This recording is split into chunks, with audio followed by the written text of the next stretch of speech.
Well, hello there.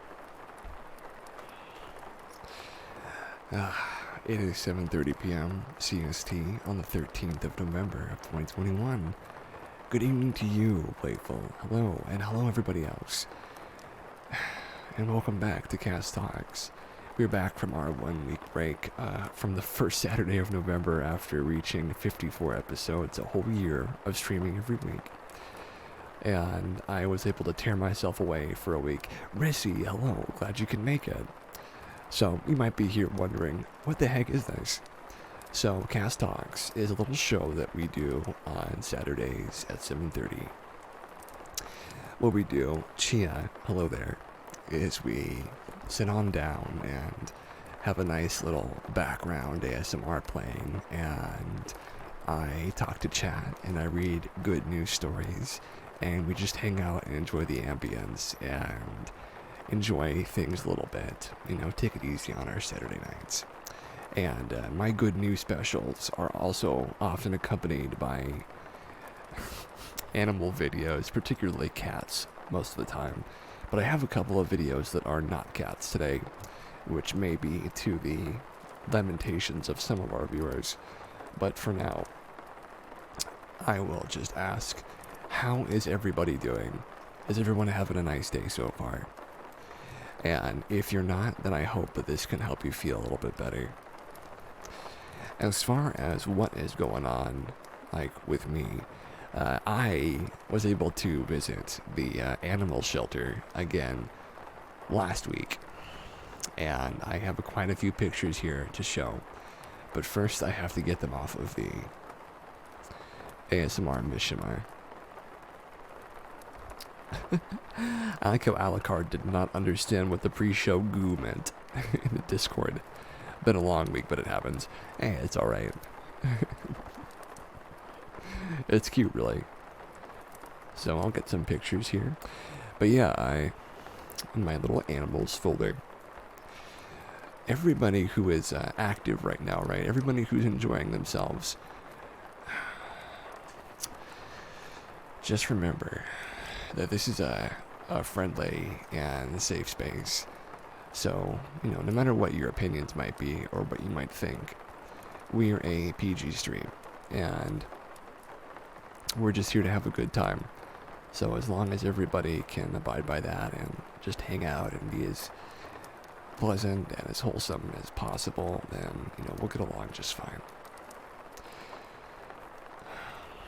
So in my news, I guess you could say, I've been running a D&D game for a little while, and me and Barry, one of the players, have been working at it a little bit. I've been trying to make time for another player who I was just talking about, Alucard. I was trying to make more time for him, but I have been a little bit overbooked with a couple of other things as well. As much as I'd like to make time for everybody, unfortunately, I'm not always the best at doing that. But certainly, I always aim to remedy that in the future. Add this address. How do I add this to favorites? I do not know. Pin current address to quick. Okay, there we go. The entire thing is so overwhelmed. So I'll show you a few of these right now. Oh my gosh. Little Maggie. Oh, Maggie is the sweetest. Yeah, there were some really great dogs. They were really, just so energetic that it was actually overwhelming for me. I did not have the energy to keep up with them.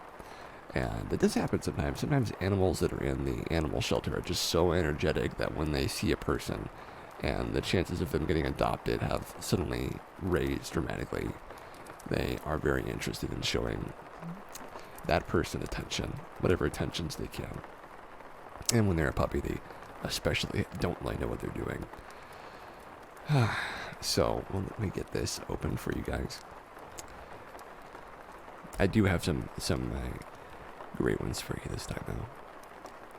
Let's see. Here we go. Let me get this. And that's right. I can just share the desktop. Okay.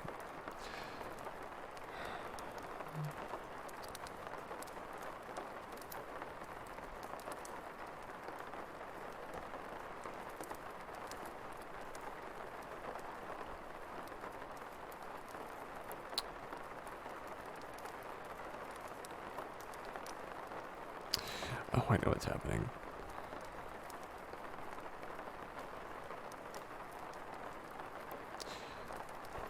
For now, we'll put this on top.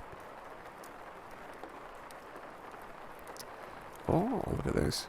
The infinite crazy spiral. There we go. So, that is... Let's see, which one was this? I've got so many animals to look at that I can scarcely keep up with them.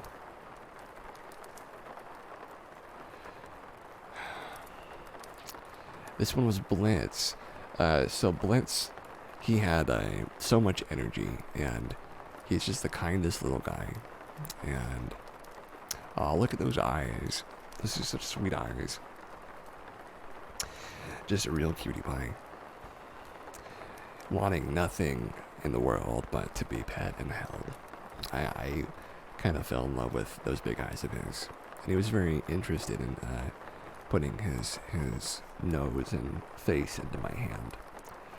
Really adorable. But I have to be honest with you, my favorite animal so far. Just so kind and so wishing for attention. And he let me hold him in my arms for about 5 minutes. And he did hiss at me when I asked him to go back into his kennel. But I understand why, he doesn't want to go back in there, unfortunately, because he's probably not a good spot for him. But after I reprimanded him and asked him to go in very, very peacefully, very docilely, he followed instructions and went right back in. No fuss. And I appreciate that. Let's see, I believe this one is... no, this one isn't Maggie. This one is Levi. So Levi was pretty fierce. He actually rushed me and jumped on top of me while I was sort of squatting over, and he nearly knocked me over. I had to rebalance myself, but he also put his nose right up against my face, and to be honest, it was cute getting a dog kiss, even though whenever I put my hands out, he would jump and try to grab at them. And there was a moment where my thumb was in his mouth. He tried to bite down, and I removed it just in time, but I was really scared that he was going to bite me. And finally, Maggie. Aw, the sweetie pie. Look at little Maggie. She's got the biggest freaking grin I've ever seen on a dog. She's just so happy. And very brilliant orange eyes. And on top of that, she just like stuck her tongue out so far when I was playing with her and showing her my hands. She would also jump for my hands, but only my right hand for some reason. I don't know why. But she loved it. It was really great for her. And I'm really glad that we got to have some time together. But yeah, that is my dog experience for the week. A lovely experience, by the way. It is a shame for me that I cannot afford or house an animal right now, because I would have very happily adopted Blitz. I would have been very happy to do that. I can imagine the two of us snuggling up on nights like this where the window's open and it's a little cool inside and a little bit brisk. A brisk night with Blitz. I think that would be adorable. But let's get into the good news. I will shift my little secondary capture onto the good news. That way we don't get it wrong there. Here we go. So, this is our first good news story for the day. Substantially more monarch butterflies have arrived in California to overwinter, bringing hope for the species. This is by Good News Network from the 30th of October. Migratory western monarchs are showing up at their overwintering sites in coastal California in far greater numbers, a sign of hope for the struggling population. These reports are particularly welcome after the population reached an all-time low last year. This year's official count has not yet begun. That will take place with the help of over 100 community scientists during the 25th annual Western Monarch Thanksgiving count, beginning on November 13th, so beginning today. Yet these early reports signal the possibility of a rebound in numbers. On October 16th of 2021, over 1,300 monarchs were counted at the Pacific Grove overwintering site. The site did not have a single monarch butterfly during last year's count. The same week, Pismo State Beach, Monarch Butterfly Grove, and an adjacent site tallied roughly 8,000 monarchs, up from less than 300 butterflies last year. It's quite a bit more. Additional smaller estimates and observations from volunteers and the public have started to pour in from the Bay Area, Santa Cruz, Monterey, Big Sur, Ventura, Los Angeles, and elsewhere. So far, there appear to be over 10,000 monarchs easily accounted for at the overwintering sites. We are overjoyed that migratory monarch butterflies have not disappeared from the western U.S., said Emma Pelton, a senior conservation biologist. These early counts give us hope that if we all work together, we can still bring the western monarchs back. Like other insects, populations can fluctuate from year to year in response to the temperature, rainfall, the availability of food, and other factors. It is likely a combination of all these factors, including favorable conditions at their breeding grounds. Western monarchs continue to lack the legal protection that would usher in resources to help recover the population, but there are many things that can be done to improve their chances. The Xerxes Society, that's a great name, and partners work to ensure that there are plenty of floral resources.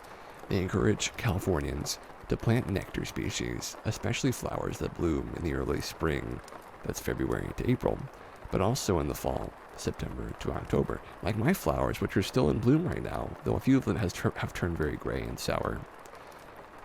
Especially native plant species, but particularly native milkweed. There are many habitat restoration projects in progress right now to enhance and restore monarch breeding and overwintering habitat in California, but more are needed. Legislation proposed in Congress, including the Monarch and the Pollinator Highway Act and the Monarch Act, could prove critical for funding and habitat restoration. The research would be improved as well if this passed. Lovely. That's a good one. I have always thought that if I could have like control over like butterflies and be a butterfly guy, right, and have like butterfly wings, or be a fairy. I was talking with my friend Ella about this a while ago about being a fairy, and if I could be a fairy, I think I would just spread my wings and go. I don't know where I would go, but I would have like these lovely golden wings, right? These golden, perfect, fluttering, kind of dusty wings. You know, they have that dust on them. I love that. Oh, here's a good one.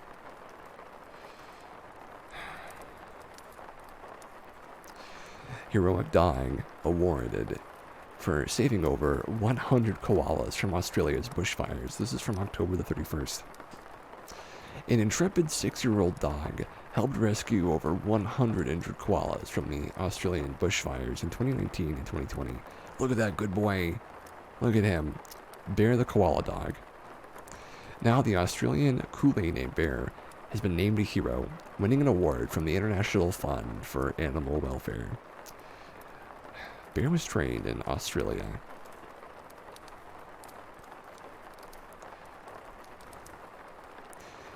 At the University of the Sunshine Coast, where their detection dogs for a conservation team taught the former rescue dog to use his heightened senses of smell to hunt out the injured koalas among the ashes. Research fellow Dr. Romain Christesu, who leads the USC team, said Bear received extra pats and extra play after he was honored via video during the IFAW Animal Action Awards. That was in London's House of Lords. Oh my gosh. momentarily the world's best boy. She said Bear's sense of smell, along with his enthusiasm for play, made him ideal for research projects such as recognizing the scent of koala fur in the bush. IFAW, which sponsors Bear, said the dog had been a ray of hope as he searched burn habitat to help the USC IFAW team and their partners to rescue over 100 koalas.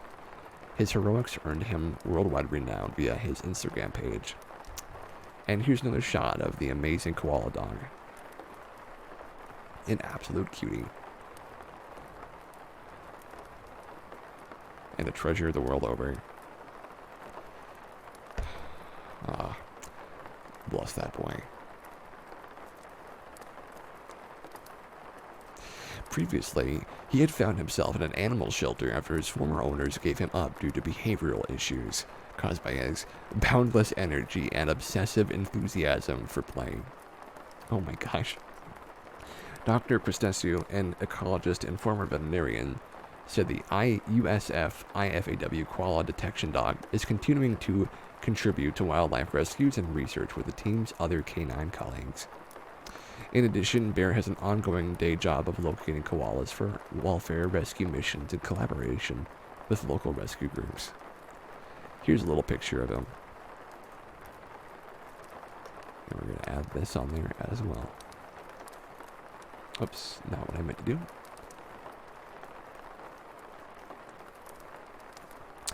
There's an old man walking through the woods looking for his dog. Oh, what a good boy. Look at him go. He's got like the nicest, prettiest eyes I've seen on a dog in a while. Looks very gentle. And you know, Maggie had ridiculous play energy too. I could not get her to stop playing.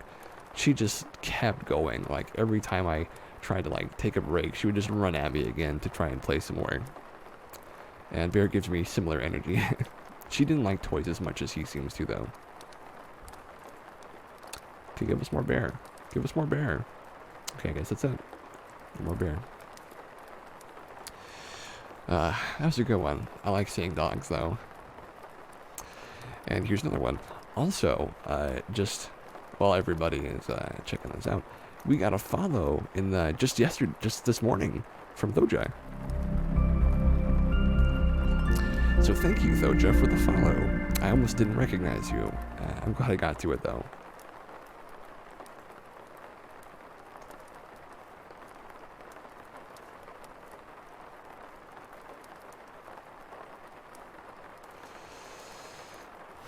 The many health benefits of eating mushrooms that are wild and picking them doesn't deplete supply.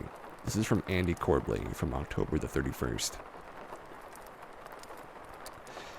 A pair of anthropological forces are driving humans towards the consumption of wild mushrooms, a trend that deserves both examination and celebration, as wild mushrooms not only represent a nutrient-dense food source, but also a connection to forests and ancestral traditions.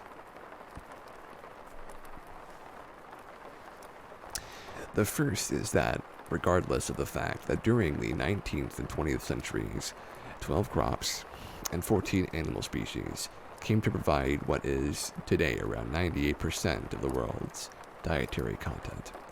Reported incidence of wild mushroom foraging has increased globally by about 2,100% over the last 56 years. The second is that forest ecosystems are beginning to be preserved for their roles as centers of production for nutrient-dense foods that are often difficult to cultivate or are at minimum easier to do so in a forest system. The International Union of Forest Research, or IUFR, organizations estimates that a third of the global population rely on forested biomes for their food, fuel, and medicine. Mushrooms are one of these foods, and the 90 species that are commercially cultivated in a 50 billion a year industry pale in comparison to recent catalogs of edible mushrooms, which total 2,000 that can be picked up and eaten, and an additional 200 that are very nutritious but they require pre-treatment of some kind. You got to cook them, you know. Some mushrooms just got to be cooked. With this wild mushroom harvesting boom comes the advice of every father in America about how 80% of mushrooms are poisonous. On the bright side, many edible mushrooms have a poisonous doppelganger, and so the differences between them are normally, well, documented. In this book, Wild Edible Fungi, author Eric Boa details how the vast majority of recognized edible mushrooms cannot be cultivated and must therefore be gathered from the woods by hand, making it prized as food and an income source for locals in northern Italy and the hills of China alike. So the mushroom picking job, you literally have to do it by hand. You can't, like, make a mushroom farm very easily, at least not right now. Furthermore, long-term studies of mushrooms and picking them in the mountains of Switzerland have shown that picking wild mushrooms has no impact on future harvests. That's partly because mycelial structures are dramatically resilient. Like a bio-internet, mycelial networks represent the main bulk of the biomass of the fungal kingdom, one of the 6 kingdoms of life. They weave through the soil and connect trees, soil microbes, and other plants to the animals above through the deployment of mycelium's fruiting body, which is what we call the mushroom. This incredible form of life has been shown to transfer information and nutrients between plants, taking payment in the form of carbohydrates from trees in order to protect them from pests and bacteria. As a food item, they are excellent sources of many important micronutrients and phytonutrients, such as vitamin B2, 3, and 5, a host of minerals like copper and selenium, and a variety of carotenoids, indoles, and polyphenols, which serve as anti-cancer, antioxidant, and anti-inflammatory agents. Mushrooms cultivated for the supermarket likely contain negligible amounts of vitamin D, but due to the fungal presence of a substantial substance called ergosterol, a wild mushroom which has exposure to UV light can contain up to 1,500 IUs of vitamin D3 and D2, something which is very rare in most unfortified foods. A study of 663 elderly Chinese found that those who consumed 2 servings of mushrooms per week had a reduced risk of mild cognitive impairment, while 2 epidemiological studies have found a prevention in the growth of amyloid proteins in the brains of older people, which can cause Alzheimer's. That's only what Harvard decided to note on their website, but the depth of medical studies on mushrooms is breathtaking. Studies have shown that the reishi mushroom, which is considered a valuable remedy in Chinese medicine, protects the liver, significantly inhibits allergic reactions, and activates immune cells, particularly ones which kill tumor cells. A South Korean study found that white blood cells treated with the chaga mushroom showed 40% less DNA damage than those who didn't. Like the scratching of a disc, DNA damage drives many of the chronic diseases in our society. In the journal Agriculture and Food Chemistry, lion's mane mushroom, commonly sold as a supplement in stores, was shown to confer too many protective effects to list, and was described as having exceptional nutrition and health-promoting aspects. These are just some of the species cultivated for commercial sale and consumption. Like animals, fungi evolved special defense mechanisms against pathogens like penicillin, and those which live in the wild environments, rather than a controlled one, are likely to be far richer in these health-promoting compounds. Gathering mushrooms is a wonderful excuse to go walking in the forest, and joining local community foraging groups to learn firsthand from experts about mushroom species is a wonderful way to start foraging instead of looking at a guidebook. I mean, I'm gonna eat some mushrooms someday. I don't know about you guys. That sounds great though. Ooh, imagine cooking up some mushrooms with like some teriyaki sauce or some red wine. And, well, not butter for me, maybe lactose-free butter, but just something good, you know? Something good. if I had to go and like have one source of proteins and nutrition as my main part of my diet, I think mushrooms would work okay. They're not like as good for you and not as protein rich as something like soy or legumes, but you've had mushrooms before, but the healthy kind, hey, they're great for you. They're really good for you, especially when they're wild picked, like that thing just said. Listen to me parroting the information. It's very true though.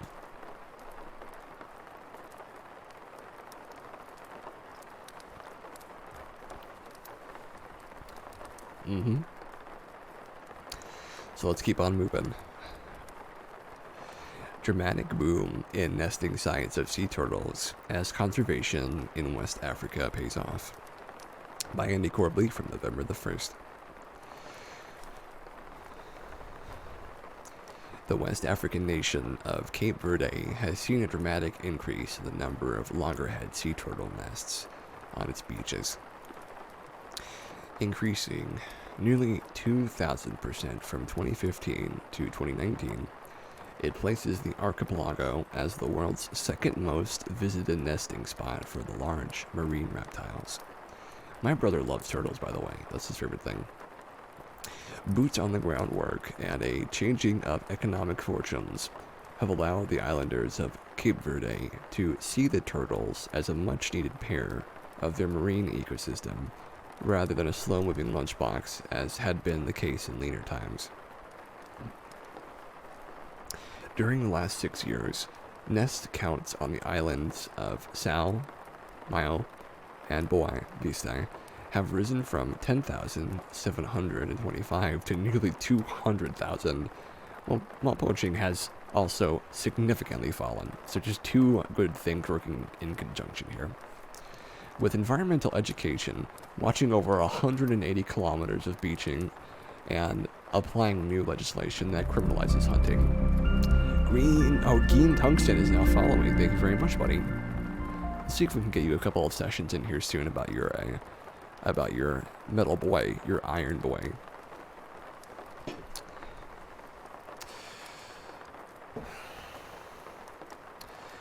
Criminalizes hunting and consumption of turtles.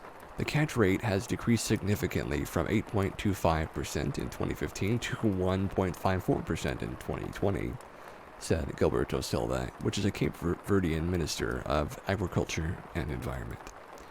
During nesting season, hundreds of members from local NGOs patrol the beach, counting nests, sighting, and, under the light of the stars, guarding the turtles from potential poachers.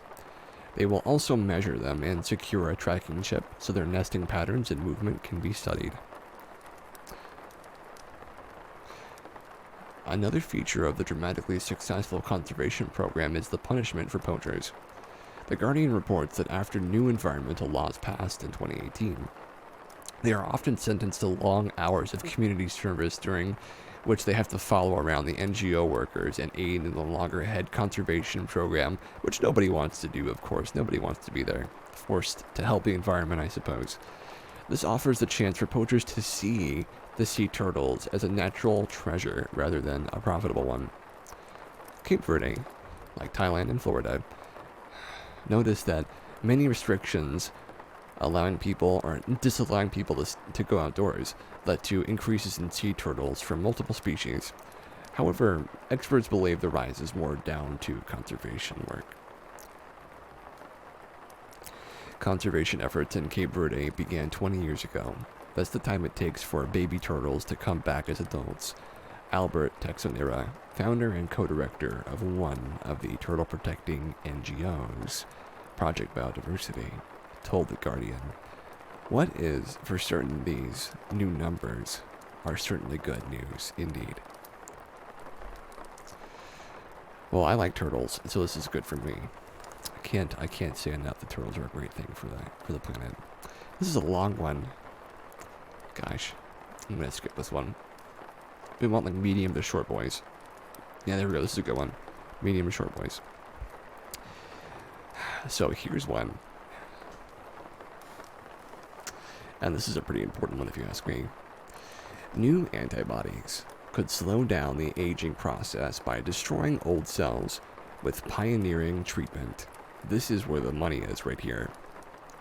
Researchers have developed a new method to remove old cells from tissues, thus slowing down the aging process. No one knows why some people age worse than others and develop diseases such as Alzheimer's, fibrosis, type 2 diabetes, or some types of cancer associated with this aging process. One explanation for this could be the degree of efficiency of each organism's response to the damage sustained by its cells during its life, which eventually causes them to age. That's why scientists at the Universitat Oberta di Catalunya at the University of Leicester have embarked on their recent work. Specifically, they have designed an antibody that acts as a smart bomb, able to recognize specific proteins on the surface of these aged or senescent cells. It then attaches itself to them and releases a drug that removes them without affecting the rest, thus minimizing any potential side effects. Lovely. The results of this work open the door to the development of effective treatments to delay the progress of age-related diseases, and even the aging process itself in the longer term, with the aim of increasing the longevity and, above all, the quality of life of people at this stage. We know now, for the first time, we have an antibody-based drug that can be used to help slow down cellular senescence in humans, noted Salvador Macap, the leader of this research, a doctor and researcher at the UOC and the University of Leicester. We based this work on existing cancer therapies that target specific proteins present on the surface of cancer cells, and then applied them to senescent cells, he explained. All living organisms have a mechanism called cellular senescence that halts the division of damaged cells and removes them to stop them from reproducing. This mechanism helps slow down the progress of cancer, for example, as well as helping model tissue at the embryo development stage, like for babies. However, in spite of being a very beneficial biological mechanism, it contributes to the development of diseases when the organism reaches old age. It's like stacking cards on top of each other higher and higher and higher. Eventually, the weight of these growing, useful systems become the downfall of the entire system because there's just so much being maintained by it at the same time. It's overwhelming. This seems to be because the immune system is no longer able to efficiently remove these senescent cells, which gradually accumulate in tissues and detrimentally affect their functioning because there's just too much there to be managed anymore. Laboratory experiments previously carried out with animal models showed that eliminating these cells with drugs successfully delayed the progresses of the disease and the decline associated with age itself. This was done using a new type of drug known as senolytics. However, they lack specificity and have side effects, which hinders their use in humans. The drug designed by Macap and his team is a second-generation senolytic with high specificity and remote-controlled delivery. My gosh, the sound of that. Future medicine. They started from the results of a previous study that looked at the surfaciome, the proteins on the cell surface, to identify those proteins that are only present in senescent cells. They're not universal. Some are more present than others on each type of age cell, said Macap. In this new work, published in Scientific Reports, the researchers used a monoclonal antibody, that's a great word, trained to recognize senescent cells and attach them. Just like our antibodies recognize germs and protect us from them, we've designed these antibodies to recognize old cells. In addition, we've given them a toxic load to destroy them, as if they were a remote-controlled missile, said the researcher who is the head of the University of Leicester's Mechanisms of Cancer and Aging Lab. Treatment could start to be given as soon as the first symptoms of the disease, such as Alzheimer's, type 2 diabetes, Parkinson's, arthritis, cataracts, or some tumors appear. In the long term, the researchers believe that it could even be used to achieve healthier aging in some circumstances. So, like, that's the first step, right, to living, not forever, but living longer, right? Living an extended life.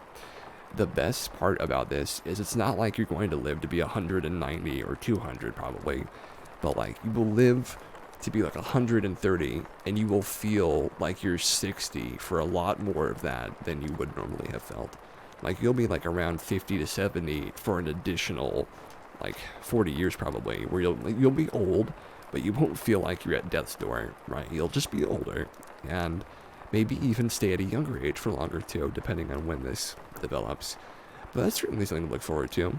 You don't enter into the late stages of your aging nearly as soon as you would normally, which is the hope. Just generally. Oh, Destrida, excuse me. Sorry, you're being late. Hello, Lily. Hello. You partnered with another server. Oh my gosh, that's great. Well, come on in. You've only missed the first half hour, so I'm glad that you can make it for this half. And we were just talking about aging. There's this awesome new thing called a senescent cell thing. I don't remember what it's called, but it can make aging more graceful. You heard me all. Lovely.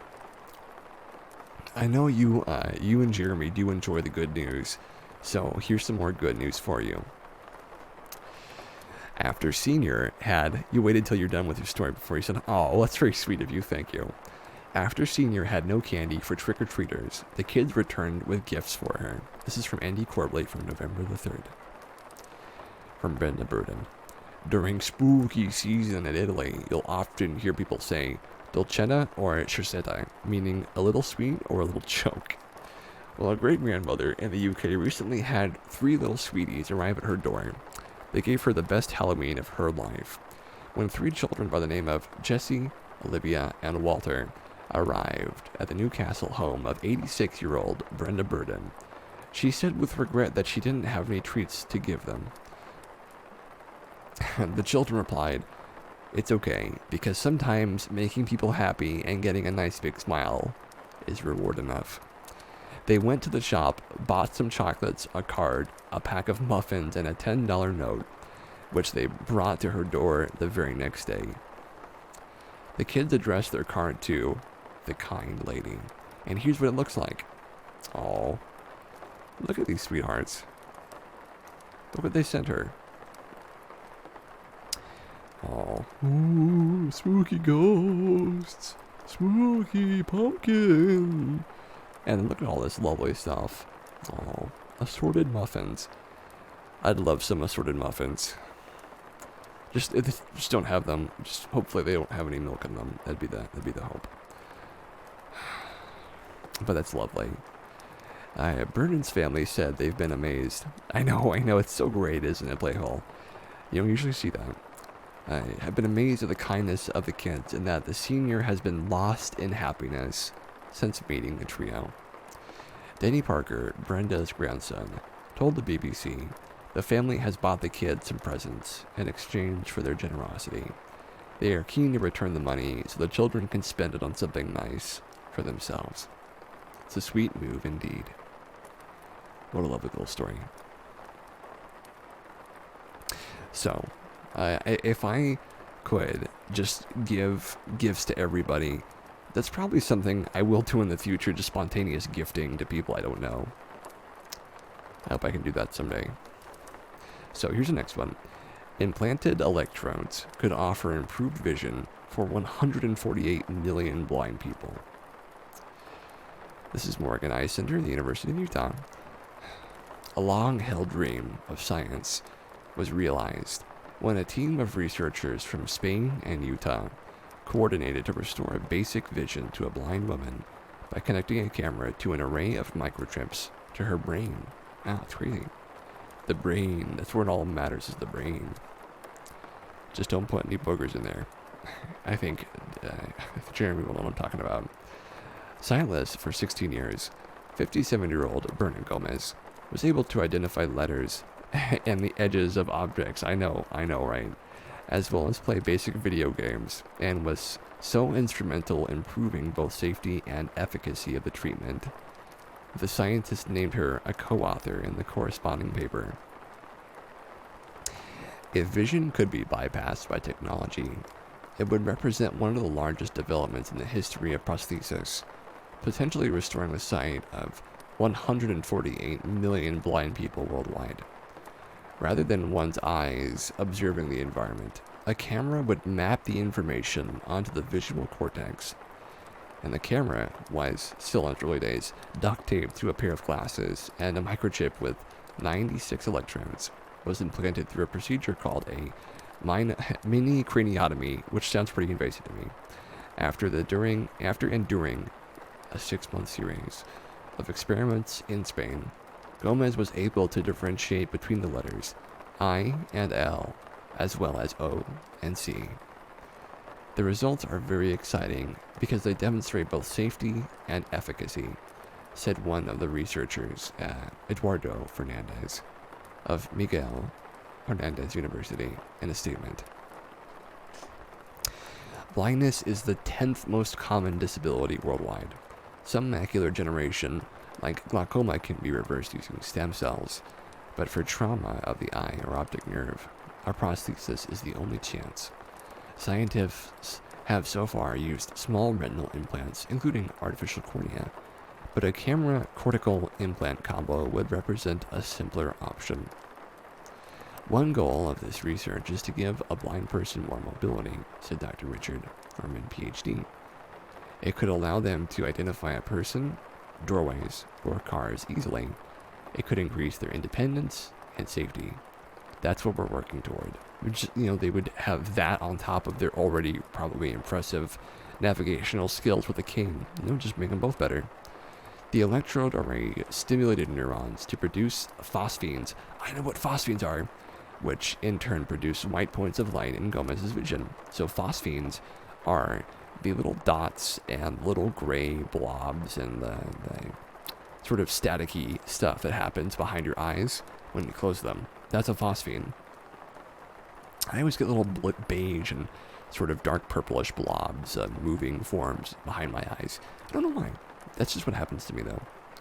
A critical feature of the breakthrough published in the Journal of Clinical Investigation was the complete lack of observed side effects of sticking a microchip on a part of the human brain, which was not found to interfere at all with normal functioning of the neurons in the cortex. Gosh, that's super high tech. She was able to play a small video game in which the baby character from The Simpsons, Maggie Simpson, appears for a moment with an item in either her left or right hand, disappearing shortly after and leaving Gomez to press a button regarding which hand held the item. Gomez observed the offending infant correctly almost every time. Good for him. Good for her, excuse me. We've taken a significant step forward, showing the potential of these types of devices to restore functional vision for people who have lost their sight, Hernandez said. Excellent. This is the stuff. This is the stuff you want to put the money into. I'm telling you. This is where the future is like glasses that let you see. We're getting there, folks. We're really getting there. So we'll do one more news story, or maybe a few more. Who knows? And then we'll get into a little bit of animal videos, probably after our break. And Lee, if you'd like to give a recommendation for an animal video, I'm all ears. I think we're about to get one, though. 4 common medicines have reversed Alzheimer's in mice. That may be the very place that we get our recommendations from.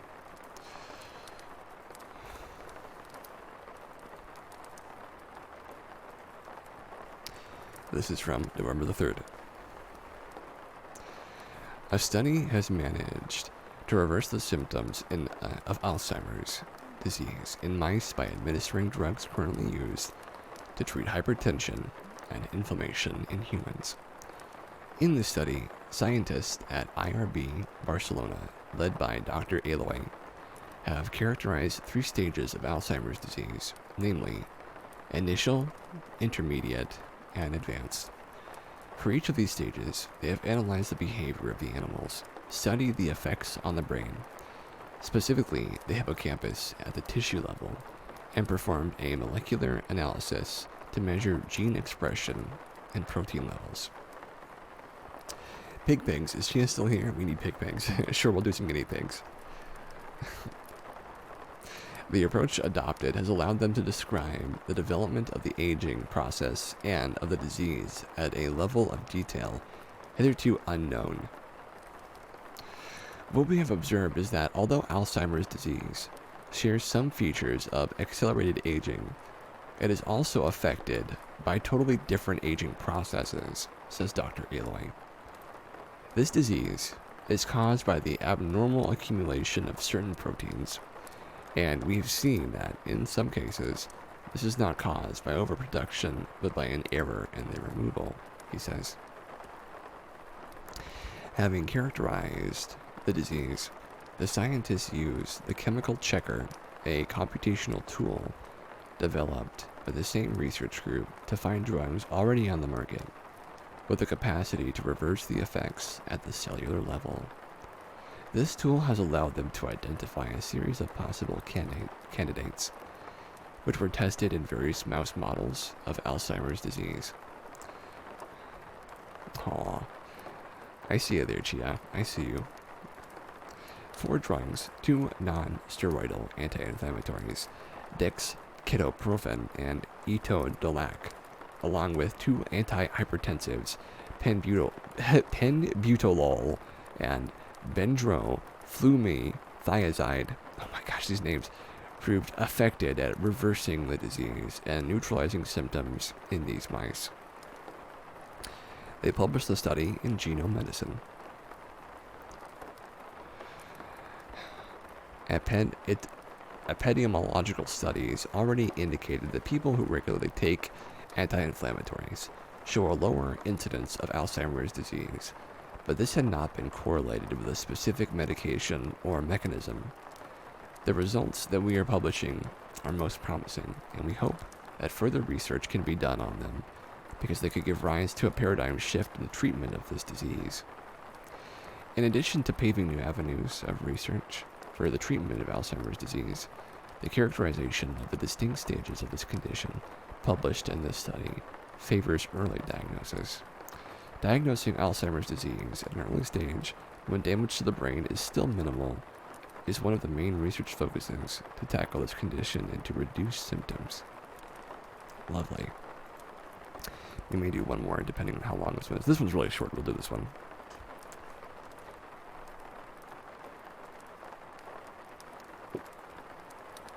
Ooh, my tea is very tasty.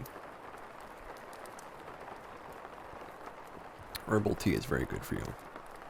That's all I'll say.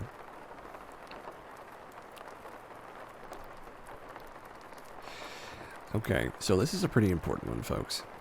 I'm going to put it on screen for you. Look at this handsome boy. A new species of human ancestor was just named Homo boensis, a direct line from Africa to modern man. This is from the 4th of November, that's this month. 9 days ago. An international team of researchers has announced the naming of a new species of human ancestor, Homo boensis. This species lived in Africa during the Middle Pleistocene around 500,000 years ago and was the direct ancestor of modern humans. Look at this guy. Look at his hair. He's got that perfect, I am a human, but only just learning how to comb my hair kind of look. You know what I mean? Like he's like sort of got like the actual hair going back and up instead of across his face and down over his shoulders like a caveman. You know what I mean though? He's like got it kind of figured out. He's like starting to learn. You know, he's starting to learn how to actually comb the hair. It's very cool. I mean, we're just going to figure out the exact chain someday of where humans come from. It's so great. The Middle Pleistocene, now renamed Chiba Nyan. It's almost called the Chia. I'm going to call it the Chia Nyan, and dated to 774,000 to 129,000 years ago. That's a big period. It's important because it saw the rise of our own species, Homo sapiens, in Africa, our closest relatives, and the Neanderthals, Homo neanderthalensis, in Europe. Gosh, these words today.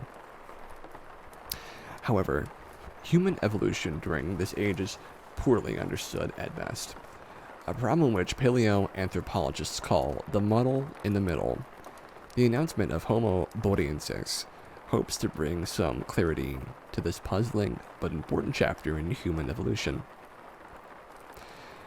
The new name is based on a reassessment of existing fossils from Africa and Eurasia from this time period. Traditionally, these fossils have been variably assigned to either Homo heidelbergensis or Homo rhodosensis, rhodosensis, both of which carried multiple, often contradictory definitions. Talking about human evolution during this time period became impossible due to the lack of proper terminology that acknowledges human geographic variation, according to Roxandic, leader author on the study.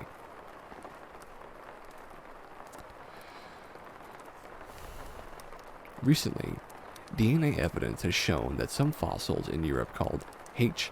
heidelbergensis were actually early Neanderthals, making the name redundant. For the same reason, the name needs to be abandoned when describing fossil humans from East Asia, according to co-author Shui J. Wu. Gosh.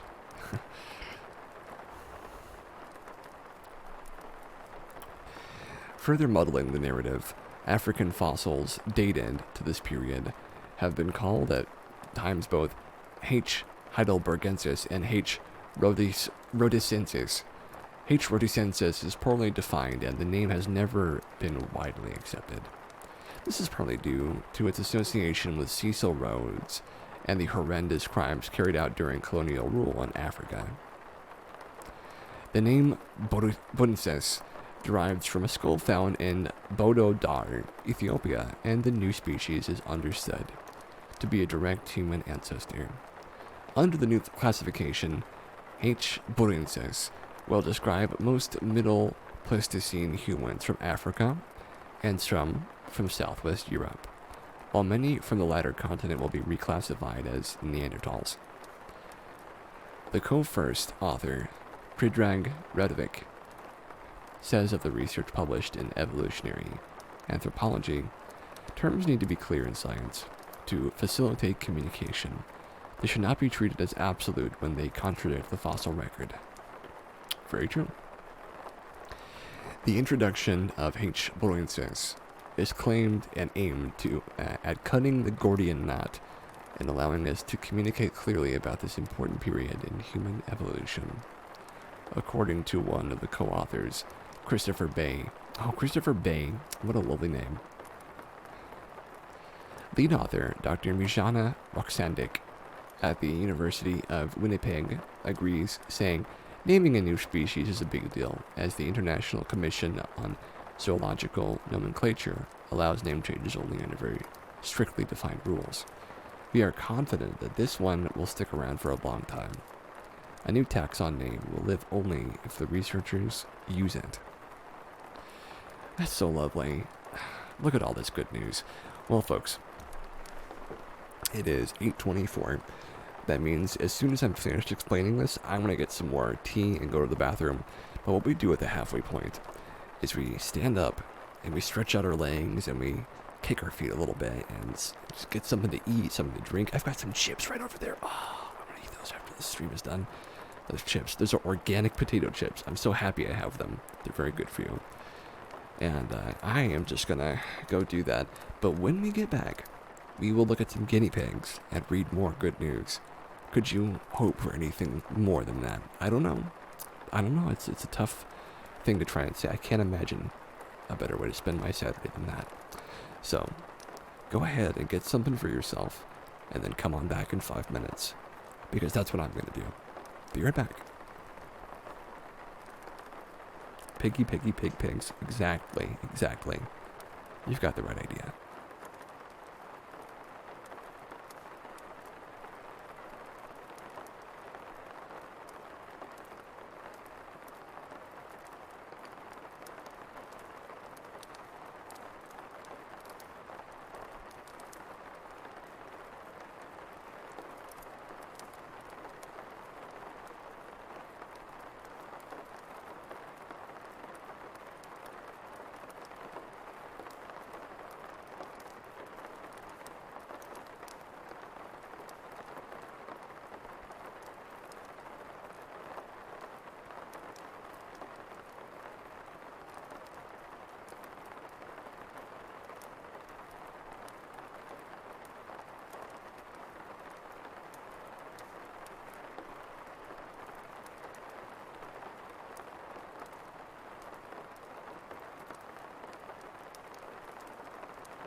And we're back. I just saw that. There is some knitting under that table over there. Wow. Rissy, that is up your alley. I can only say that's there just for you. Just for you. So, folks, as I promised, we are about to get into some guinea pig videos. So here we go. Don't mind my suggestions. It's probably full of Skyrim and Psych2Go and David Mitchell. I love all those things.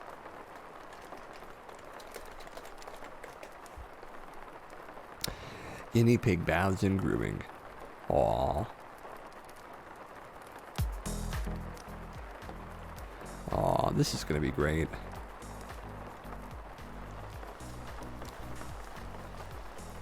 Oh, I can't wait to see them get all wet with the warm water. I really love that. Do guinea pigs like warm water, or are they kind of like cats? They're kind of adverse to it, or are they kind of cool with it?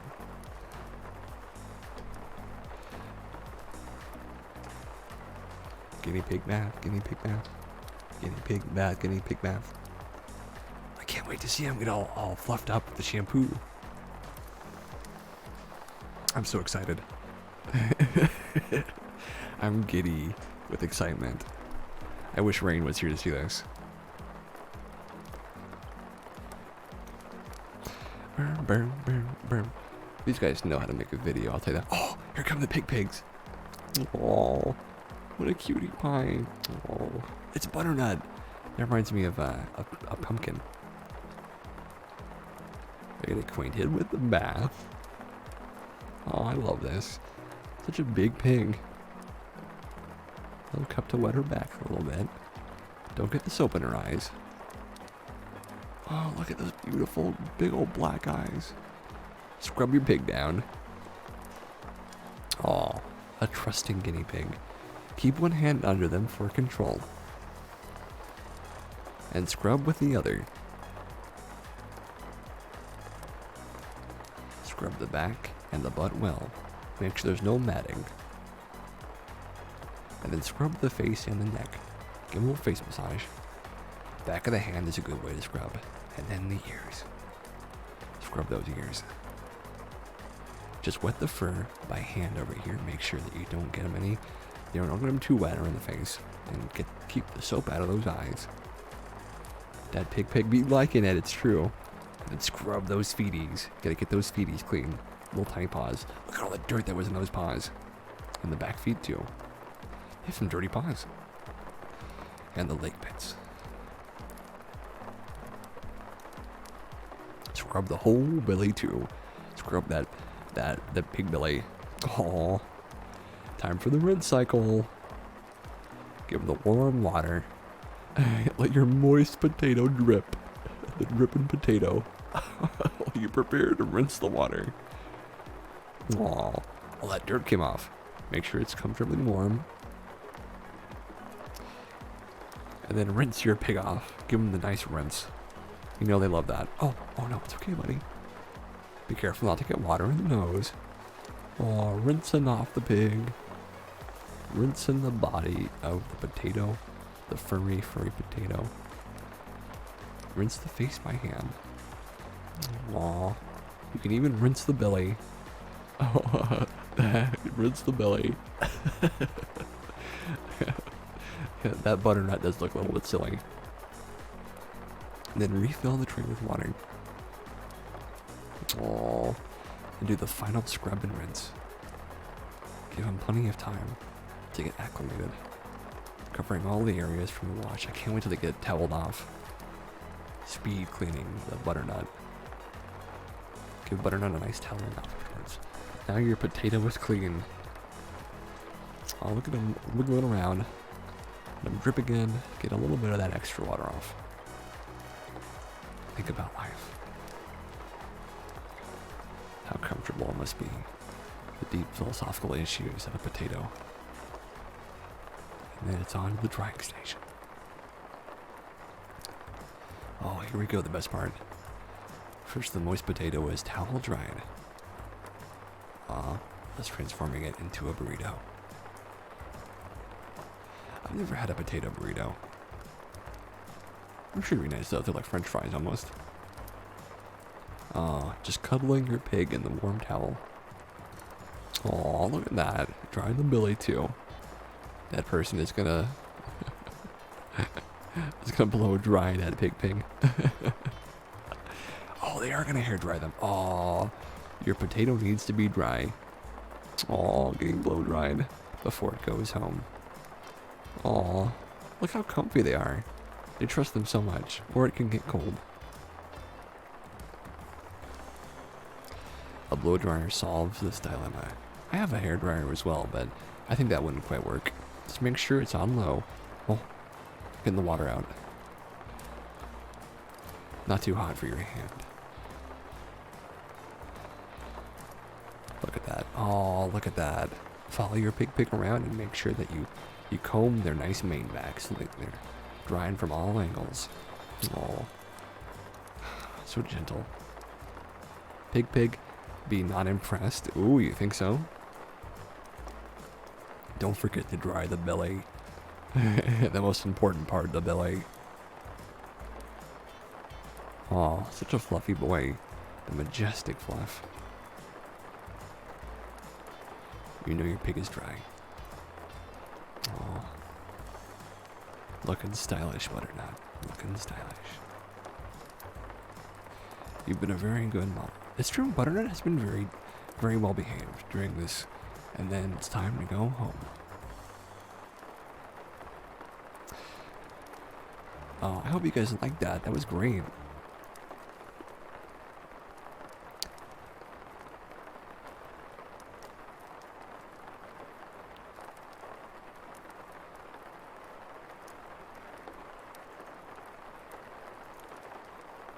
I want to actually get to the bathing part. Show us the bath. Yeah, look at the pig. Every time a guinea pig is on screen, I'm happy. That's how I feel.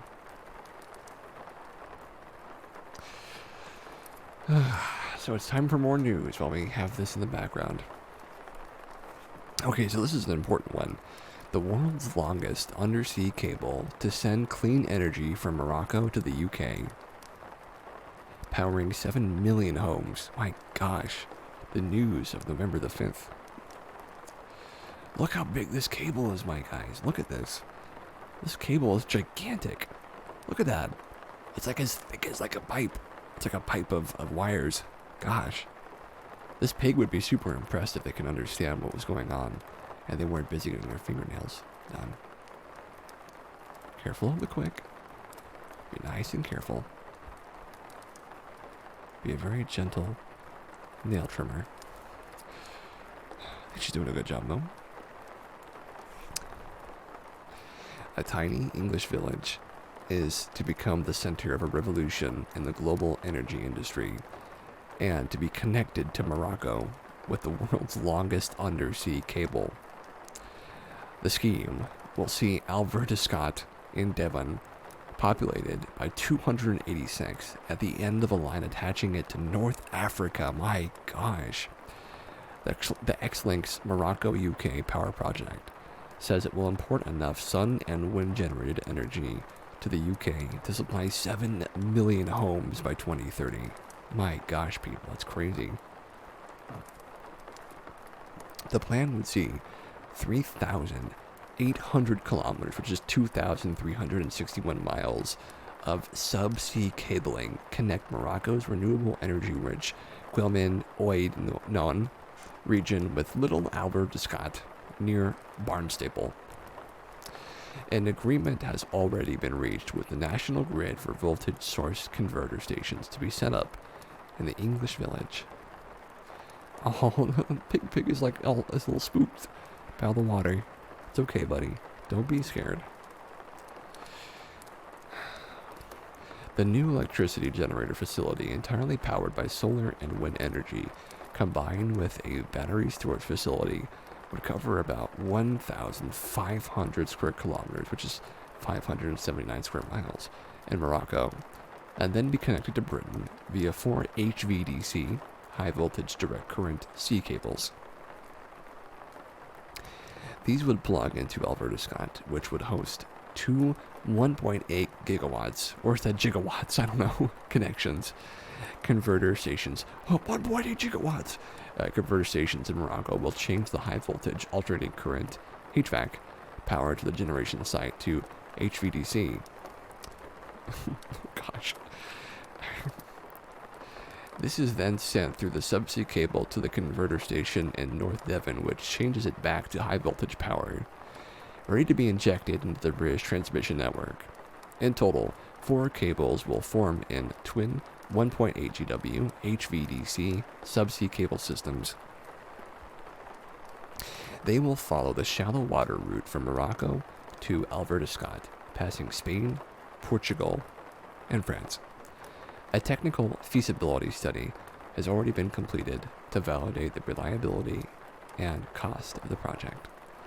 The former Tesco boss is also raising $800 million, which is $1,080 million in the US, to build 3 UK production facilities to tap into growing demand for electric cables used for offshore wind farms and undersea interconnectors. A spokesman for X-Links said, "This first-of-a-kind project will generate 10.5 gigawatts of zero-carbon electricity from the sun and wind to deliver 3.6 gigawatts." I know it's probably not actually gigawatts, but I love saying that. Of reliable energy for an average of 20-plus hours a day. Wow. My gosh, I don't even know what to say about that. Once completed, this project will be capable of supplying 8% of Great Britain's electricity needs. 8% of electricity in Britain will be clean energy. It's crazy. Alongside the consistent output from its solar panels and wind turbines, an on-site 20 gigawatt hours, which is 5 gigawatts, battery facility provides sufficient storage. Very tightly in my body, never hold any big word, it's hanging, okay. A dedicated, near constant source of flexible and predictable clean energy. Oh, look at that nice boy. He's just chewing, just hanging out, literally. Renewable energy already generated across the UK. This is great news. The undersea cables are the way to go. They're crazy, but they're the way to go. So, I've got a new one for you guys. Do you want to keep watching the guinea pig video? Because we can change it if you don't want to. Because, she's rough handling him just a little bit. Because, she has to make sure they get clean.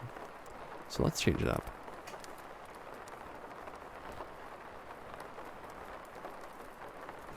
Spa. Aww. So, I know that you guys know what popcorning is. I think it's really cute when guinea pigs popcorn.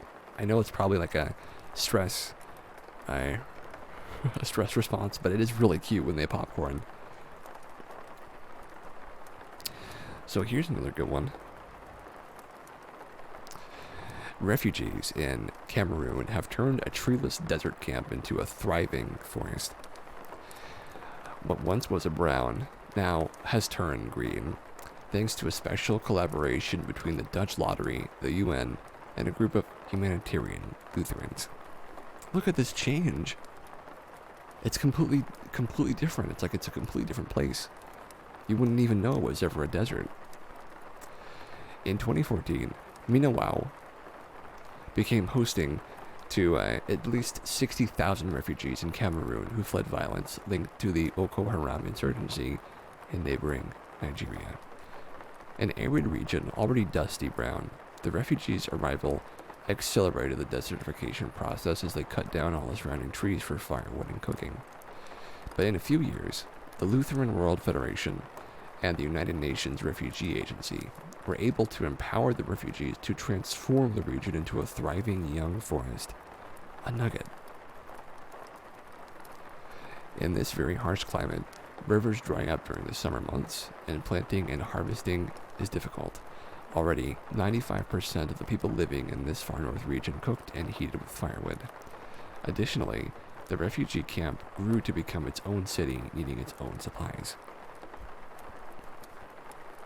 I mean, how will we feed the guinea pigs without trees? Oh, or cameras for them to nibble on. Before the Nigerians arrived, the local population had enough firewood and you couldn't see anyone within 100 meters. After their arrival, the environment was destroyed and became treeless for miles, said Boubacar Osmari, who governs the canton border in the camp. The price of wood rose considerably, causing community conflicts. Faced with this ecological and human disaster, UNHCR and LWF launched its unique program in 2017 that would reverse deforestation and tackle the problem from two ends, including the promotion of renewable energies. Now the communities are working together to restore and protect the environment.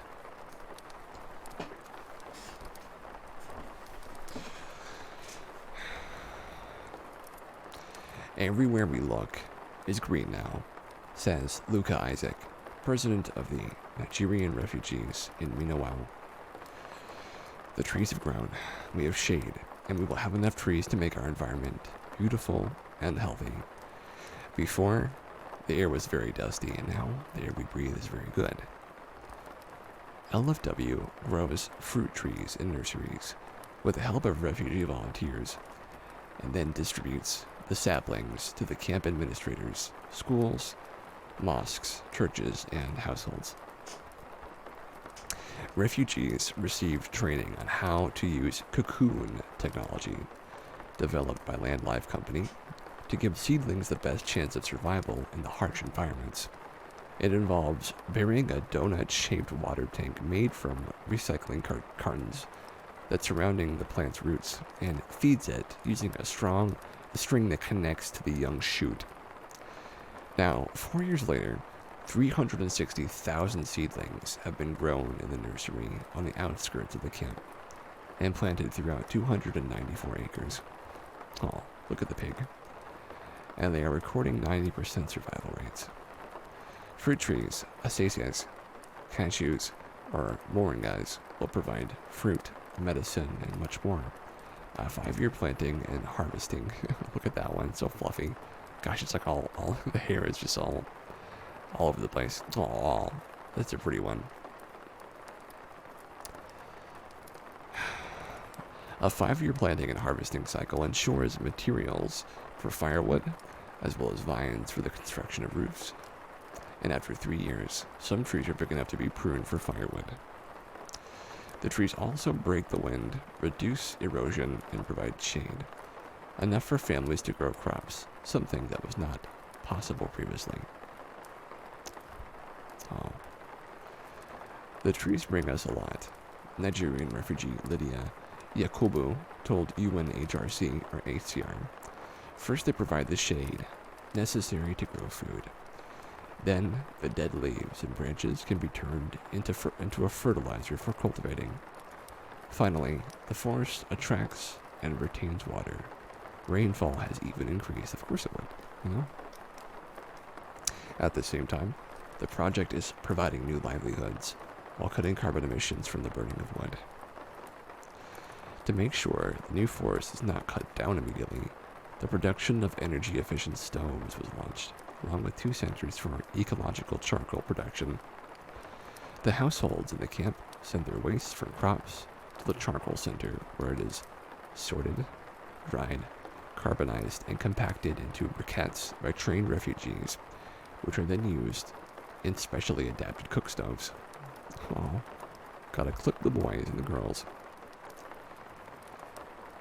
LWF says it has trained more than 5,500 households in the production of ecological charcoal and has distributed a whopping 11,500 energy-efficient stoves. My gosh, they're really working, aren't they? 300 people are employed in the production of charcoal and stoves, and the majority of them are women. Well, right on. Having their own income has empowered them and improved their positions in their families. Since charcoal became the main source for fuel, young girls have more time available to study for school. Phoebe Abraham, a refugee and mother of 5 who has lived in Minawao since 2016, is one of the workers. The money I make selling charcoal briquettes allows me to buy soap, seasoning, and meat to supplement the family's rations, says Phoebe. I hope that soon, when I have saved enough money, I can start my own shop in the camp and fully meet the needs of my household. Funded by $2.7 million of donations from the Dutch Postcode Lottery, the Cameroon program is part of the Great Green Wall Initiative that aims to grow an 8,000-kilometer swath of vegetation and trees to combat desertification and drought along the border of the Sahara. Aw, look at that nibble.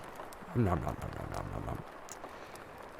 Seen from the... Yeah, that guy does need a trim, doesn't he? Seen from the evolution of the site in a few years is striking. Video footage shot in 2018 showed vast stretches of sand surrounding buildings and shelters, and now the land is covered in vegetation. Wow. Let's see how this looks. So we're going to look at the Reuters video. Don't mind me, it will overtake the boy for a second. Just a few seconds, though. Oh, wow, look how much it's changed. Look at that. Look at that.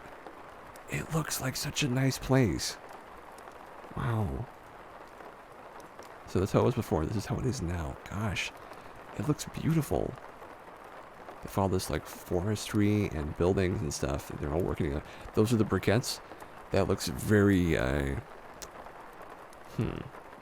looks a bit like a septic thing, but I'm not gonna talk about that too much. Let's just say the briquettes come out in a strange way. Look at all that hair. Leftover pig hair. A trimmed, lovely, lovely pig.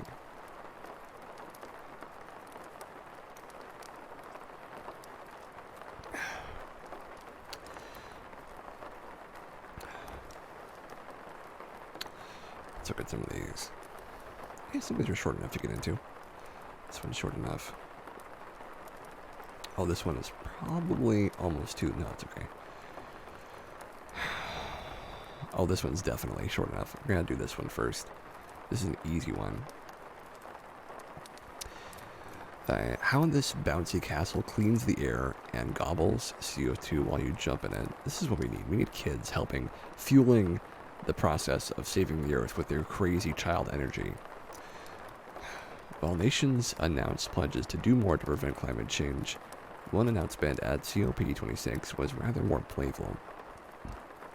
What do you think about that, playful? As inflatable bouncy castles, or what we Americans refer to as moon bounces. Okay, I don't think I've ever heard of that term. I believe it, but I think they're just called bouncy house, or bounce, I don't know, bouncy, bounce house? I don't know. I don't think they're called moon bounces, though. They're called something else. Bounce castle is fine. Debuted as a means to clean the air of CO2 and provide hours of entertainment in the process. You know, in the future, everybody will be bouncing in these bouncy houses, bouncy castles, whatever they're called. They'll be bouncing in them. The guinea pig Easter egg hunt. Oh, let's go, boys. Bouncy castles. Yeah, see, that's what I call them. So I don't know what American guy this is. With inflatable tubes that make up the structure of the moon bounce are microscopic algae. My gosh. All right, Timmy, we have your algae bouncy castle for your birthday, and you're gonna bounce in that thing for at least 5 hours to make up the cost of CO2 that we've spent this year. Can you imagine? You better get bouncing now. Within the inflatable tubes, the pastor of our church calls this guinea pig food's salad, and Dem has learned a word, so Dem is spelled as a salad. But there'd be a lady at our church named Sally, and he can't say her name because his pigs think he's saying salad. Aww. Because they recognize S-A-L-A-D, and go salad, and then they hear Sally, and I go, oh, it's time for food. Oh, that's so cute. Thank you for sharing that. The algae actually create a biomass which can be used to make plastic-like material for manufacturing or fuel for certain kinds of electricity production. The pump that continuously inflates the moon bounce pulls in the CO2 in the air, and the children's bouncing movements channel it into the algae chambers. My gosh, who thought of this? It was tested in Poland and went on display early on the 2021 United Nations Climate Change Conference happening in Glasgow. Featured on the BBC, this technology could give climate change the most formidable enemy it has yet faced, the relentless energy of play-hungry school kids. One such early thought was it could change the way we play at everything.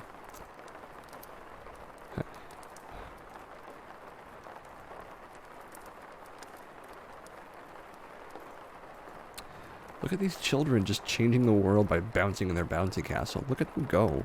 They're just like crazy. Just kids bouncing around. Look at them. The algae. You can see the algae inside. Oh my gosh.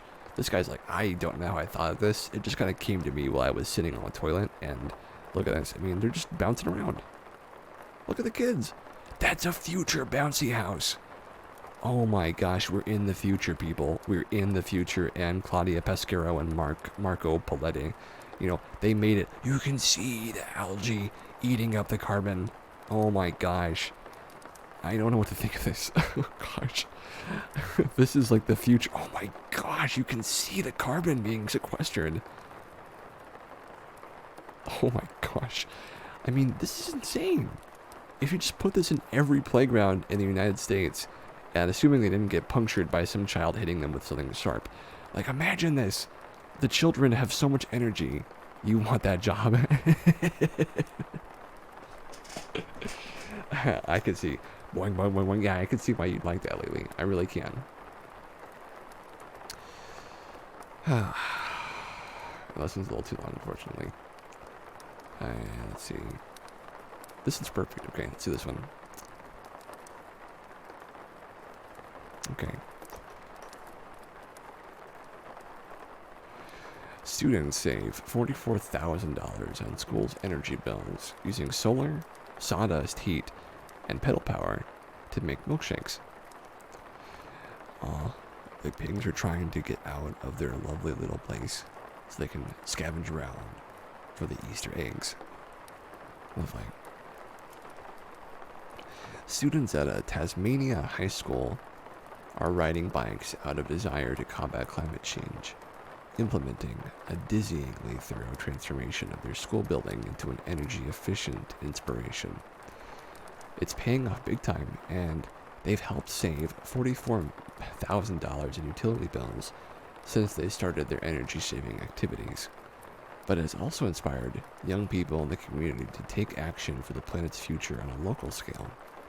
400 students attend Huonville High School in Australia, which recently won the Zayed Future Energy Prize of $133,000, which of some was used to renovate a building to serve as the Zayed Future Energy Hub, a clubhouse where 13 volunteers learn and teach about how renewable energy can be applied to our everyday lives. Among the myriad of efficiency modifications, they installed solar panels on the roof and replaced the old windows with double and triple glazed ones. They added improved insulation and energy-efficient curtains. The classroom was cold in the mornings, but the students wanted zero carbon emissions through their heating, so they went out and got a pellet stove, and then, if that wasn't enough, they went out and built a pellet mill to make their fuel from waste sawdust. Oh my gosh. Powering one small building on a high school campus or cooking donuts in renewable fat fryers is nice, but will do little on their own to slow global climate change. But the hub is much more about the big picture. Nell Smith, the volunteer teacher head of the hub, knows their biggest contribution is exciting the minds of our next generation.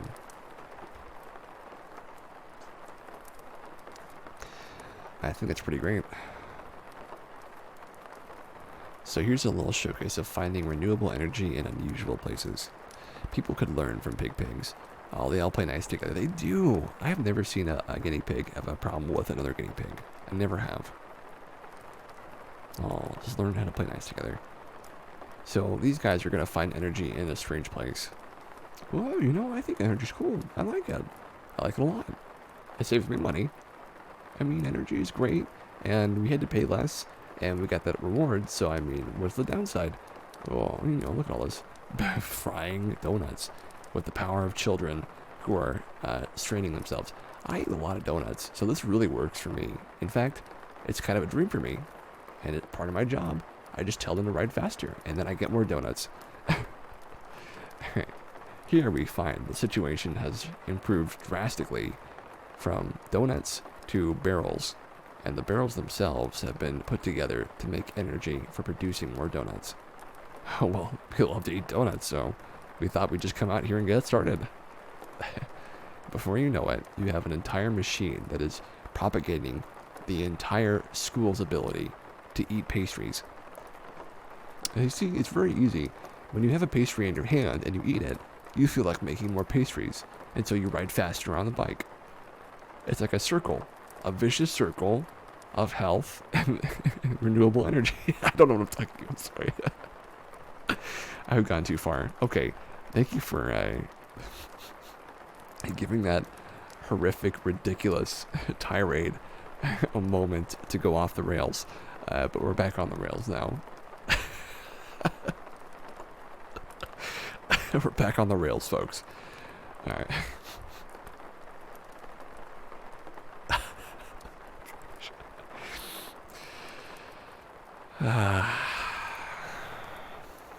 Sometimes my tirades go a little too far, but that's all right.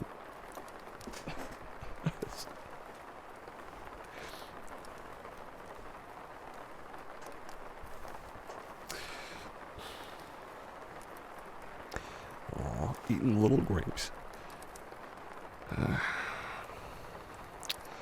Little guinea pig eating a grape. Gonna get some suck in his nape. Chewing it down, walking around guinea pig town, looking for eggs, heading away.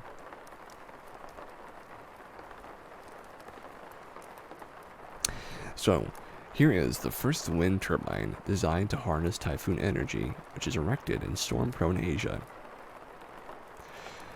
We often hear of harnessing the power of nature to generate electricity through renewables. But what if there were a way to harness the destructive forces of nature, not just the everyday ones? That's exactly what a Japanese energy startup is doing, as they look to build the first wind turbine that can withstand tropical storms and capture the tremendous energy in the typhoon-plagued countries where normal wind turbines need to shut down.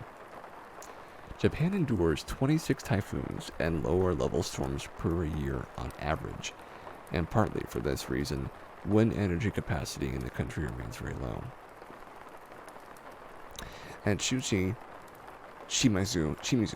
founder of Chal Energy, has radically changed the look and function of the traditional mill-like wind turbine to allow it to generate power under extreme storm conditions. The company's Magnus wind turbine, kissing guinea pigs. The company's Magnus wind turbine features very large vertical blades spinning around a horizontal axis, which is the opposite of the long pointed blades spinning from a vertical axis in normal wind turbines. One of our goals is to turn typhoons into a strength, said Shimizu, who founded Channel Energy in 2014 after the Fukushima disaster, inspired him to get into the sustainable energy field. If we can just partially leverage the vast energy brought by typhoons, we can consider typhoons not as just a disaster, but as a source of energy, he told Reuters during an online demonstration of the turbines. Channel Energy's first demonstration unit was built on the island of Batanes in the Philippines, a country of 7,600 islands that often have serious problems maintaining rural power grids and is directly in the path of an average of 16.8 typhoons annually. My gosh, man, that's a lot. It's a lot to deal with. Oh, the pig getting close to the camera. Give him little kisses. The company's turbine wasn't erected long before its first major climate hit. Typhoon Kiko, a Category 5 storm with winds greater than 154 miles per hour, and the second strongest typhoon since 1987 to hit Batanes shortly as arriving after the unit was constructed. The wind turbine started operating the day before the typhoon struck and continued to operate normally until the early morning of September. It achieved the maximum power generation capacity of 11 kilowatt hours net power, even under strong wind conditions. At 6 a.m. local time, the wind turbine expectedly halted its operation as it reached its designed maximum allowable rotation speed before the eye of the typhoon passed later that morning. After the typhoon regained its strength, it became difficult to obtain wind speed data due to the poor connection to the anemometer. Though the demonstration unit experienced wind speeds that exceeded its designed maximum allowable speed, there were no major structural problems with the tower or support arms. The cylinder and the rectifying plate of one of the two wings, however, were partially damaged due to a collision with flying debris. And here's the video of that. Wow, you can see it spinning far and fast. It's spinning. It's really spinning. Look at the spin on this thing. Wow. It spins really fast. That's in slow motion. Look at that. This is what people do. They invent things and then I talk about them on my show. That's what happens. This is how the world works.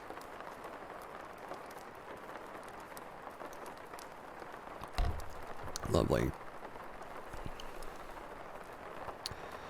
Carbon shift. This man has done it. I want to see more of this guy. I want to see him. I want to see these things in action, right? They take the heat and they turn it into renewable energy. These people worked really hard to do this. They really did. Oh, look at all these pigs going for the salad. The smorgasbord.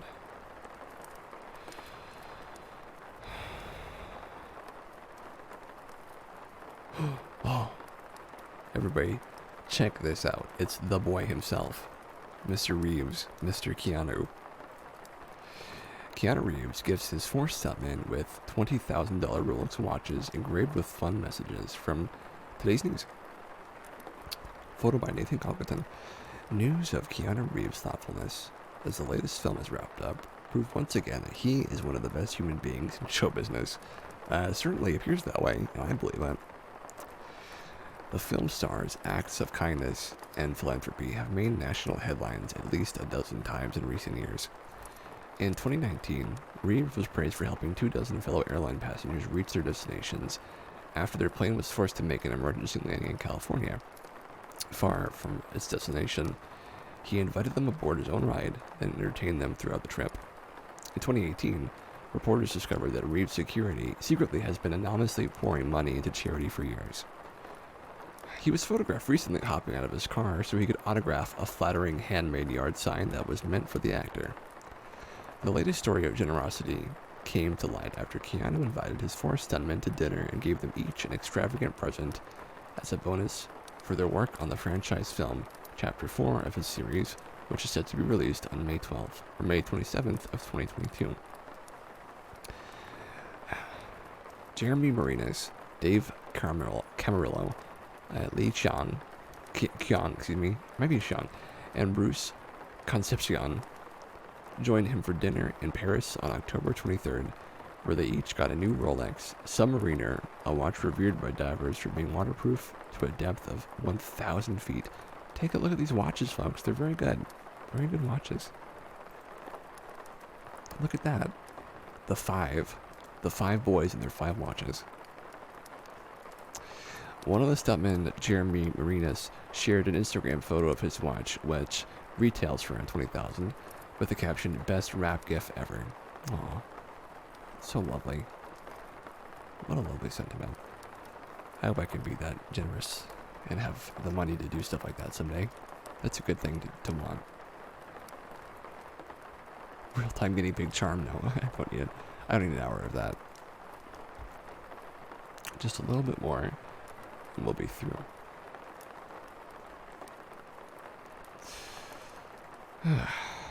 So let's see. Until the next episode in our Kyoto Reeves Love Fest, we'll choose the red pill and stay in Wonderland. Oh gosh, they love their puns.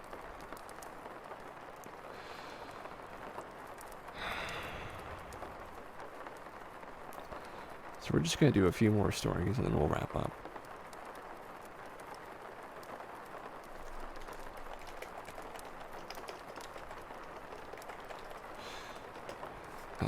So we've been doing a lot of, actually we might not do any more stories.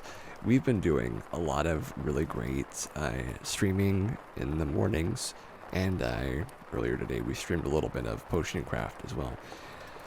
I wanted to say to you guys that it's really a pleasure for me to do this for you. You know, I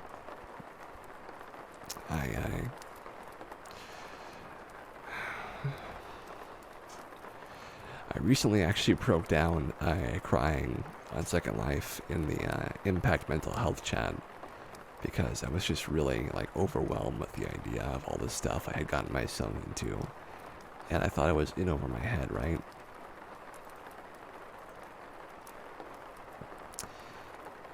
But the thing about doing what you love is you can never be in over your head, because when you do what you love, it works out for you. Even if it's a failure, it's better to fail doing what you love than to not try at all. This show and you lovely friends of mine, you know, Jeremy, Lily,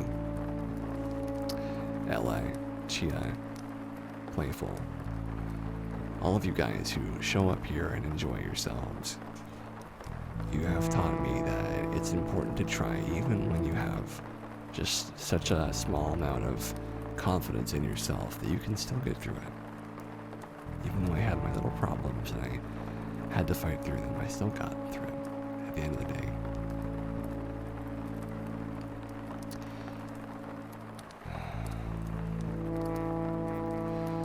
So I can only say that it's because of you fine folks, right? And the comfort and support and kindness that you show me every Saturday and every day during streams. You know, that's what makes me get through it and have such a good face on it too. You agree with that, Mr. Cassius? Do you do what you love even if you're not good at it? It doesn't matter if you're not good at it. Keep doing it because it makes you happy. You also happen to be good at ASMR. Well, thank you very much, Lily. I just want people to relax and chill out and stay cool. And I guess I could get into ASMR a little more seriously again. I haven't thought up an ASMR video in quite some time, to be honest with you. So it would be a slightly challenging thing to get back into it. And it makes me really happy when people say they have relaxed to one of my videos or one of my streams. And I want that to happen. I want so many people to feel better and to be soothed. I'm a soother. A soothsayer, I guess you could say. It's a good word for it. Soothsayer. I can't believe I just made that up. I'm gonna write that down. I know, right? It's a good one. Soothe.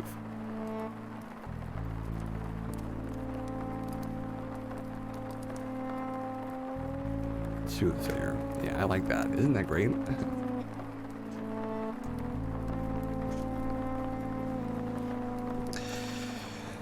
The things you come up with at the end of your streams.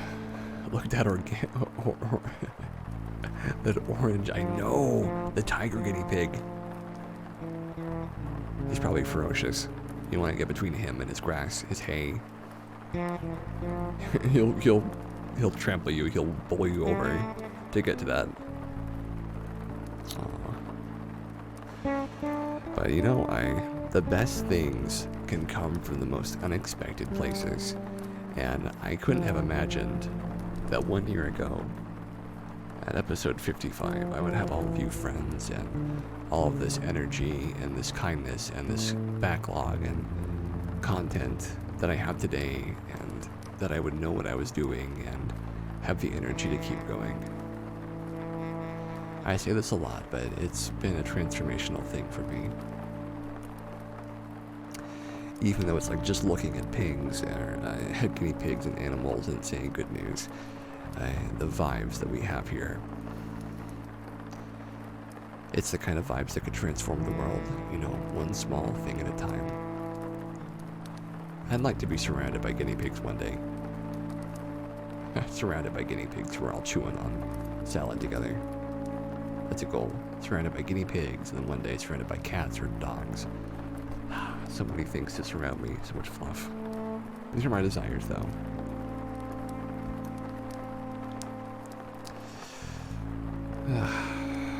But as you salad, yeah, I know. But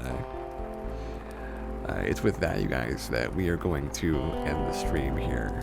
Just, you know, 10 minutes early, just to give my voice a little rest on the first day back.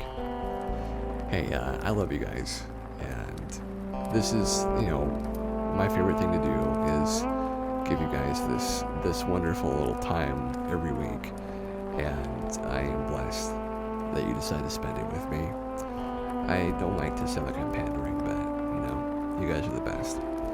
And I hope that, you know, whatever you decide to do, whether it's go lie down, go to sleep, read a book, watch TV, or just play some video games, I hope that when you do that, when you get to that sleep, the pigs be like, hey, weeds, yeah. That when you get there, that you have the most pleasant dreams that you can, right? See you tomorrow for ours. Yeah, we'll see you tomorrow. I don't know what we're gonna do yet, but we'll think of it before then. Hey, you guys have been great, and thank you so much, Alucard, for the follow, and thank you guys for showing an interest, for being here. Lily, it's always wonderful to have you. Thank you for taking some time. I'll see you guys again soon, and until next time, you stay safe and have a lovely, wonderful, just beautiful sleep, and take care. I'll see you next time, okay? Bye-bye for now.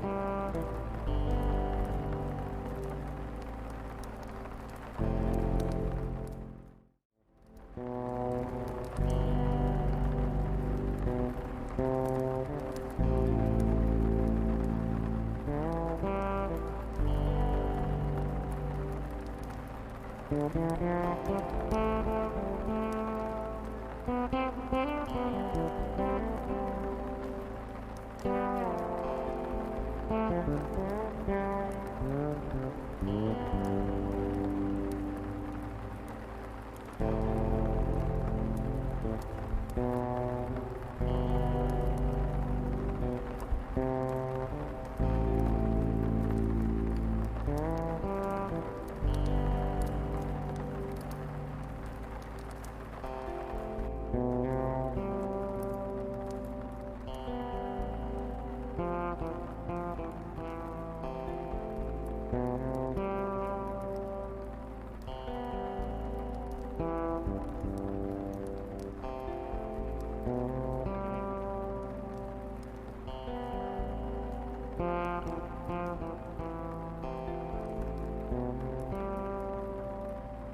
you.